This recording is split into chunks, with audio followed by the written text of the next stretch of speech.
সে যে আঙ্গুলে দাগ দিয়েছে এই দাগ উঠাইলাম, স্টোরি দিব বা হচ্ছে ডে দিব। ভোটের পরিবেশ আসলে অনেক ভালো ছিল, আমরা যেরকম আশা করছিলাম তার থেকে অনেক ভালো।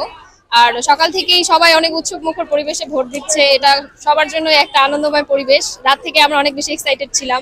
তো স্বাধীনভাবে এবং সুষ্ঠুভাবে নিজেদের বাকস্বাধীনতা প্রকাশ করার আবার সুযোগ হয়েছে অনেক বছর পরে। অবশ্যই ভালো লাগছে ভোট দিয়ে। আর নিজের পছন্দের প্রার্থী জয়যুক্ত হলে অবশ্যই তাদের কাছে যে আকাঙ্ক্ষা আর হচ্ছে তাদের যেই কর্মকাণ্ড সেটা হিসাব মিলিয়ে দেখবো দিন শেষে তাদের ইশতেহার এবং কর্মকাণ্ডে কতটুকু মিল পাওয়া যায়। রুমমেটরা সবাই মিলে এসেছি ভোট দিতে, সকালবেলা থেকেই অনেক আগ্রহ ছিল নিজেদের মধ্যে। আর একসাথে ভোট দিলাম, ভালো লাগলো। এই পরিবেশটা আবার কবে পাবো ঠিক নেই। তো ছাত্র জীবনের এটা একটা অন্যতম স্মৃতি হয়ে থাকবে। ভোট দিয়েছি, আসলে প্রথমবার ডাকসু পেয়েছি, প্রথমবার ভোট দিলাম, ভালোই লেগেছে। আর ভোট দেওয়ার পরে হচ্ছে যে সবার মধ্যে একটা উচ্ছ্বাস কাজ করছে, সবাই স্বতঃস্ফূর্ত ভাবে ভোট দিলাম, তারপর সবাই মিলে ছবি তুললাম স্মৃতি হিসেবে রাখার জন্য। তারপর হচ্ছে এই যে আঙ্গুলে দাগ দিয়েছে এই দাগ উঠাইলাম, স্টোরি দিব বা হচ্ছে ডে দিব। আসলে গতকালকে রাতেই সব লিফলেট জড়ো করে হচ্ছে সিলেক্ট করেছি কাকে ভোট দিব।